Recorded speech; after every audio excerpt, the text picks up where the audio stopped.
What's going on, Team JD Fitness? What's up, guys? Welcome to another vlog, YouTube video, whatever you want to call this, where I'm going to give you and drop you guys some knowledge nuggets, alright? So today's video, I wanted to talk about cardio. This is the most common question, which is what type of cardio is best for you? How long should you do it for? What cardio is more anabolic? What cardio is going to give you more fat loss?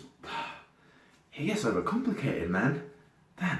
Anyway, so we're going to talk about the two main types of cardio that there is and people ask about, and that is HIIT, high intensity interval training, and this long. Say what? Say what? Say what? Say what? Say What? And basically steady state. Let's not mess that one up again. Okay, so what are the difference? And we're going to start with steady state. Nice and simple, and steady state is basically when you do cardio in a set pace, okay, for a long period of time, so usually 30 minutes plus. And this is not going to be, so let's say a perfect example of this would be if you're on a treadmill, you're not going to be jogging, you're not going to be running, you're basically just going to be in one steady pace, and that's going to be the equivalent of like a fast walk, okay? So your heart rate, you want it to have it about maybe like 50-60% kind of thing. You don't want it to be super intense, and this can last anything from 30 minutes to even 25 minutes sometimes could be okay, depending on how many calories you actually need to burn, up to about an hour. Some people do more than that. I think it's silly. And then you have HIIT, high intensity interval training, and this is the one that gets so epically done wrong. You can't do 30 minutes of HIIT. You can't do 20 minutes of HIIT. You might be able to get away with 15 minutes of HIIT. You might. But when people say, oh, I'm doing half an hour of high intensity interval training, like my question is, does that include your warm up? Like, are you warming up, you're stretching? Is that 30 minutes for the whole thing? Like, you know, you're stretching, you're warming up, you're easing yourself into it, and then you're doing HIIT? Because if you're doing 30 minutes solid, you're not doing HIIT. You're just, yeah. So HIIT basically, with HIIT is when you go, so you do like short sprints of 10 to 20 seconds, okay? And those 10 to 20 seconds of a sprint, you're giving it absolutely your max. It's complete, 100% everything you got, okay? Your energy system being used in this, in HIIT will be your creatine phosphate. So your body, it uses no oxygen whatsoever while you're going through this sprint. That's why when you do a sprint and all of a sudden you're like, because like, throughout the whole process, your body uses no oxygen. It just uses CP. Okay, so it's an anaerobic exercise. Anaerobic. Right. So what you do with HIIT is you do the 10 to 20 second sprints, and then you take anything like 2 to 3 minutes kind of to rest, get your energy back up, and then you go again. 10 to 20 seconds, full out everything you've got. And that is basically what HIIT is. And you can do a maximum, actually call it HIIT if you're doing it correctly. 10 minutes.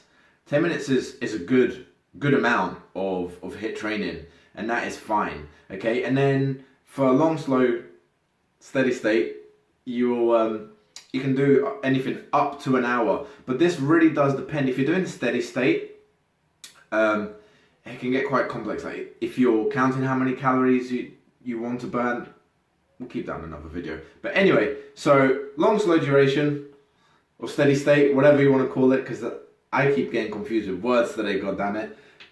You do anything from 25 minutes up to an hour if you really need that hour. And then high intensity interval training, you do up to 10 minutes. Now, this is the thing. With steady state, you could get away with doing it every day. It's not going to be so taxing on your glycogen, on your body's energy system. Whereas HIIT, I wouldn't recommend doing it every day, because you're going to deplete yourself at your glycogen levels pretty damn fast.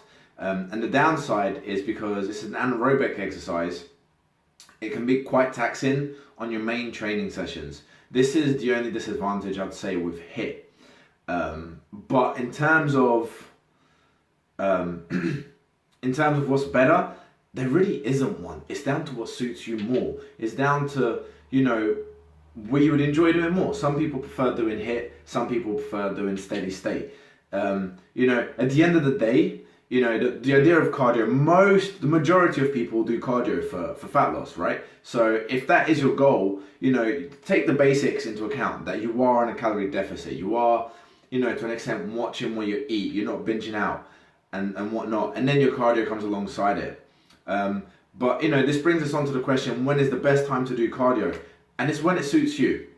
Okay, there is no magical formula to doing cardio, empty stomach first thing fat loss. There's no magical formula doing cardio after your last meal before you go to bed. In fact, I think unless that suits you, if that suits you, that's absolutely fine. You know, but giving you an opinion here would sound a bit stupid, but since I started it, what I was going to say is basically if you do cardio after your last meal, so let's say you've had your last meal, you give yourself 45 minutes, let that digest, whatnot, and then you go do, let's say, 45 minutes steady state cardio, and then you're going to go to bed. The downside to that is that you can get hungry, and if you feel hungry when you go to bed and when you're dieting, your sleep is going to be absolute shite. And what happens when your sleep is crap? You're going to feel like crap the next day. Your recovery is not going to be nowhere near how it should be. So this is the downside when you say, oh, there's an advantage. There is no advantage, and it's what suits you the most. You know, if you like waking up early in the morning and going for a walk for 45 minutes, empty stomach, that's fine. You know, you don't have an extra advantage to the next person that's, you know, not doing it empty stomach. If you want to do it sometime in the day, if you train in the evening, let's say you even train in the morning and you want to do cardio in the evening, then do that, that's fine.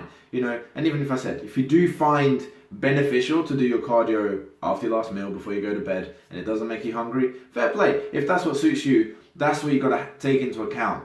And over you'll see silly things on social media, what is best time to do cardio, what is the best kind of cardio.